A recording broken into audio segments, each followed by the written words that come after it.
अस्सलाम वालेकुम जी। Fundamental of physics Halliday Resnick Walker का 10th एडिशन चल रहा है। चैप्टर 4 चल रहा है। Motion in 2 and 3 dimension. Problem number 9 है। हमें एक फिग दी गई थी बुक के अंदर जिसमें दिखाया गया है कि एक गुलैरी है, वो एक ग्राउंड लेवल से एक पॉइंट से दूसरे पॉइंट तक जाती है, जिसमें उसका ये पाथ दिखाया गया है ए बी सी डी तक। तो अब आपके पास बताया गया है ए पोजीशन उसकी तब है जब टाइम 0 है, बी पोजीशन उसकी तब है जब टाइम 5 मिनट है यानी 300 सेकंड हो जाएंगे, सी पोजीशन तब है जब टाइम 10 मिनट है यानी आपके तकरीबन 600 सेकंड हो जाएंगे। फाइनल पोजीशन डी है तब आपके 15 मिनट हो जाएंगे, तकरीबन 900 सेकंड हो जाएंगे।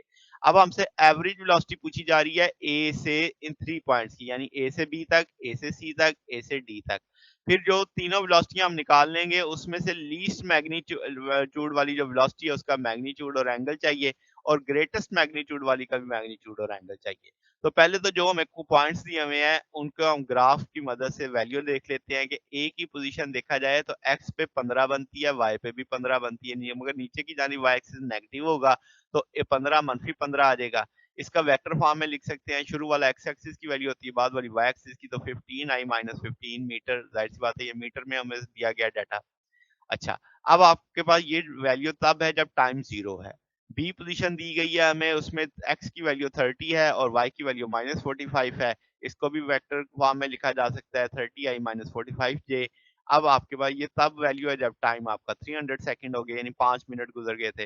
सी की पोजीशन आपके पास जो है वो 20 व -15 है, यानी एक्स एक्सिस पे वैल्यू 20 है, वाई एक्सिस पे -15 है। चौथे क्वाड्रेंट में ये भी चल रहा है ये।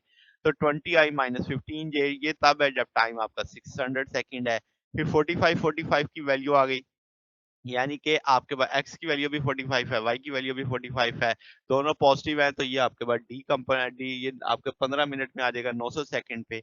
अब हमसे पूछा क्या जा रहा है कि भाई आपने एवरेज वेलोसिटी निकालनी फ्रॉम पॉइंट ए पॉइंट से 3 पॉइंट्स तक की। तो देखो मैंने डेल्टा डी1 बी से ए का देख लिया, सी से ए का देख लिया, डी से ए का देख लिया, तो इसे डी1 डी2 डी3 कह देंगे।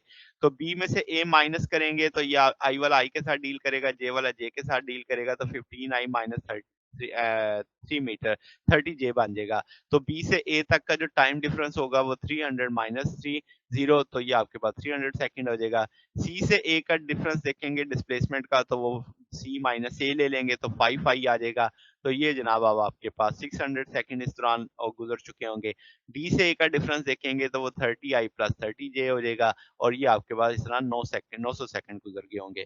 अब हम वेलोसिटियां देखते हैं, डिस्प्लेसमेंट भी पता है, टाइम डिफरेंस भी पता है, तो अब आप डिस्प्लेसमेंट डिवाइडेड बाय टाइम करेंगे तो ये अब आपके पास वेलोसिटी v1 आ जाएगी। इसका मैग्नीट्यूड उठाएंगे तो ये 0.11, आई के साथ जो है जे के साथ जो है उसका स्क्वायर ले लेंगे, सॉल्व करेंगे तो ये आपका ग्रेटेस्ट मैग्नीट्यूड आएगा। आगे तीनों के कंपैरिजन से पता चलेगा। अब v2 जो सेकंड वेलोसिटी है वो आप second displacement over second time ले लेंगे, तो वो आपके पास 8.33 10 पर -3 आ जाएगा। ये आपका लीस्ट मैग्नीट्यूड में शुमार हो जाएगा। और इसी तरीके से डेल्टा डी ये सॉरी डी लिखा गया है, 2 लिखा गया, यहाँ पे ये 3 आएगा आपके पास, और दिस वन इस तरीके से। तो थर्ड आपके पास क्या था भाई, 30 आई प्लस 30 जे और डिवाइडेड बाय 900 आपका टाइम आ जाएगा। तो अब आप क्या करोगे कि जनाब इसको डिवाइड कर देंगे तो 0.03 आई और जे के कंपोनेंट सेम होंगे। तो अब आप इनको सॉल्व करेंगे तो 0.07, इसमें से सबसे ज्यादा मैग्नीट्यूड इसका है, सबसे कम मैग्नीट्यूड इसका है। तो हम अब लीस्ट मैग्नीट्यूड बता रहे हैं कि ये भाई लीस्ट मैग्नीट्यूड है। ठीक है, उसकी वेलोसिटी का वेक्टर भी मैंने लिख दिया, और इसका थीटा निकालना है। इसमें चूंकि एक्स कंपोनेंट ही था, वाई तो था नहीं, वाई ओवर एक्स आ जाएगा तो 0 डिग्री लग जाएगा। इसी तरह ग्रेटेस्ट मैग्नीट्यूड v1 का होगा 0.11, इसका ये वेक्टर था। और आपके पास इसका एंगल देखना हो तो x y divided by x करेंगे, तो जो कि ये अब आपका किस क्वाड्रेंट में था, चौथे क्वाड्रेंट में था। तो मैंने 63 निकाल लिया, 360 में से 5 माइनस कर देंगे तो 297 आ जाएगा। तो ये पॉजिटिव एक्स डायरेक्शन में होगा और एंटी क्लॉकवाइज चलेगा। तो ये हमारे पास सोल्यूशन होगा। अगर आपको इसमें कोई बात पूछनी हो, डाउट हो, तो नीचे कमेंट्स में पूछ सकते हैं। वीडियो अच्छी लगी हो तो वीडियो को लाइक कीजिएगा, दोस्तों के साथ शेयर कीजिएगा, चैनल को सब्सक्राइब कर दीजिएगा। अब तक के लिए इतना ही, बाकी इंशाल्लाह हम नेक्स्ट देखेंगे। ओके, अल्लाह हाफिज।